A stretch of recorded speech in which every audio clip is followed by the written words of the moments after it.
A man with links to the notorious Alameddine crime family is not expected to survive. This is the story of a feud so violent that it built and changed Sydney's underworld forever. One end, two crime families locked in a cycle of revenge, firing shots at each other in broad daylight like the city was theirs to burn. On the other end, homes were sprayed with bullets, cars were ambushed, innocent people got caught in the crossfire. Even the mothers of key players weren't spared. And while all this chaos flooded the streets, the leaders of both families weren't even out there. They were hundreds of meters apart inside a maximum security prison, somehow running drug networks, ordering hits, and escalating a war they never had to see with their own eyes. So how did two men behind bars control an entire city's fear? This is the story of the Hamzy family and the Alameddine family, one of the most dangerous crime families ever in Australia's history. But to understand how this entire brutal war took shape, we have to go back to the moment one man stepped onto a path he would never come back from. Bassem Hamzy. Before he became one of the most feared names in Sydney's underworld, he was just another kid caught between two worlds. His parents had escaped the chaos of the Lebanese civil war, hoping for a safer future in Australia. What they did not expect was that trouble would find their son anyway. In 1998, at only 19, Bassem made the decision that changed everything. A heated argument inside a Sydney nightclub turned fatal. His one shot. A guy was killed on the spot, and Bassem got sentenced to 21 years behind bars. Most people would have vanished from the story when things turned out this way. But prison did not bury Bassem, it built him.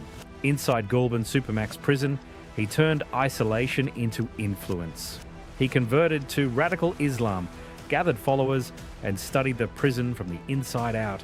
By 2007, he had done what almost no one manages to pull off. He created a gang from behind a locked door, Brothers for Life, a name that would later echo through Sydney's underworld in all the worst ways. All he needed was a phone, and once he had it, he ruled like he was never incarcerated at all. Investigators later learned he made nearly 20,000 calls in just over a month. Orders went out daily. Drug shipments, kidnappings, drive-by shootings. Anyone on the outside who carried out work for the gang knew exactly where the orders came from. Every move had Bassem's fingerprints on it. He was behind bars in one of the strictest prisons in Australia, yet somehow he was more dangerous than ever. For Bassem, this was only the beginning. Before we keep going, make sure to like the video and subscribe. It helps a lot, and it lets us keep bringing stories like this to you. Now let's move deeper into how this all began. Brothers for Life started as Bassem's creation, built from a prison cell with nothing but a phone and absolute belief that he could control everything on the outside. And for a short time, he did. His cousin Mohammed Hamzy acted as president on the streets, carrying out every instruction Bassem sent through those secret phone calls. But the thing about power is that once people get a taste of it, they start wanting more than they're supposed to have. What began as a tight, loyal network quickly became overcrowded. Anyone could join if they had $70 for a t-shirt. No background checks, no loyalty checks, no understanding of who Bassem was or why the gang existed. Just young men looking for fast money, status, and a name to hide behind.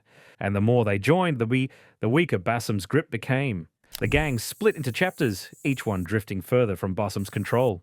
The Bankstown chapter stayed close to him, but the new Blacktown chapter was a different story. Mostly Afghan members led by Bassem Hijazi and his right-hand man, Yahya Ahmoud. They operated like they didn't need Bassem at all. They had their own money, their own guns, their own ambitions.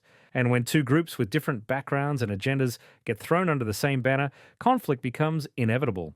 By 2012, small disputes turned into real hostility. Respect was fading. Ego was rising. The tension between Bankstown and Blacktown started to look a lot like a fuse waiting to be lit. Bassem could feel it, but he could not stop it. Not from behind steel doors. Brothers for Life was supposed to be a single unit. Instead, it became two armies under one name. And soon, those armies turned their weapons on each other. The first official case was snapped in October 2012. Months of tension between the Bankstown and Blacktown chapters finally boiled over, and the shift from words to bullets happened in an instant. What made this moment so important wasn't just the violence, it was the message behind it. Brothers for Life A gang built on loyalty and unity was about to tear itself apart from the inside. Blacktown President Basim Hijazi and his right-hand man, Yahya Ahmud, were lured to a meeting they believed was routine. But as they sat in their car, the sudden burst of gunfire shattered any illusion of peace. Yahya was hit and didn't survive. Basim barely escaped, and the whispers throughout Sydney were immediate. Everyone knew this wasn't an outside attack. This came from within, and it pointed straight toward Bankstown President Mohammed Hamzy. That shooting set off a chain of retaliation no one could slow down. Soon after, Basim fled to Lebanon, leaving others to face the storm. But his disappearance didn't calm anything. If anything, it made the feud worse, even worse. Without a leader to answer to, everyone acted on impulse. A year later, the cycle of revenge circled back.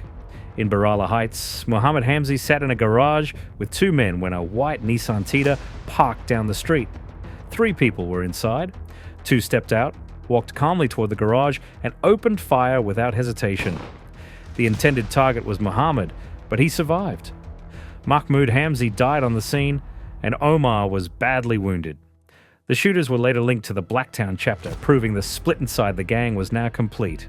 This wasn't a rivalry anymore, it was a war, and every attack only deepened the hatred between the two sides. Brothers for Life was no longer brothers, it was enemies dressed in the same colours. The feud between the Bankstown and Blacktown chapters had already crossed every line, but late 2013 and 2014 pushed it into a new level of brutality. The violence no longer targeted only gang members. It started reaching the people who had nothing to do with the war. In March 2013, Bilal Hamzy's aunt, Mahar, opened her door expecting a normal morning. Instead, she was met with a burst of bullets meant for her son. 8 shots tore into her legs. She survived, but the message behind the attack was unmistakable. No one was safe, not even mothers. 9 months later, the pattern repeated.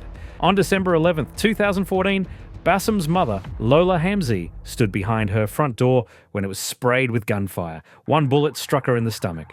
She lived, but the feud had reached the very heart of the families involved. By this point, police were desperate. New South Wales Police Commissioner Mick Willing publicly urged the community to cooperate. He said the violence had reached a point where even the officers couldn't keep up with the attacks. He hoped the wave of arrests in 2014 would be the end. More than 300 charges were laid. 21 members were locked away. For a moment, it looked like the gang was finished, but that nail didn't hold. The chaos only paused. While the Hamzy family was tearing itself apart from the inside, another force was quietly tightening its grip on Sydney's underworld. The Alameddine network, already feared, already powerful, was expanding in the shadows. And unlike the fractured Brothers for Life, the Alameddines were unified, calculated, and ruthless. One of their key figures, Talal Alameddine, was already behind bars, serving 17 years for supplying the gun used in a terrorist attack on New South Wales Police headquarters. Even from prison, the Alameddine name carried weight.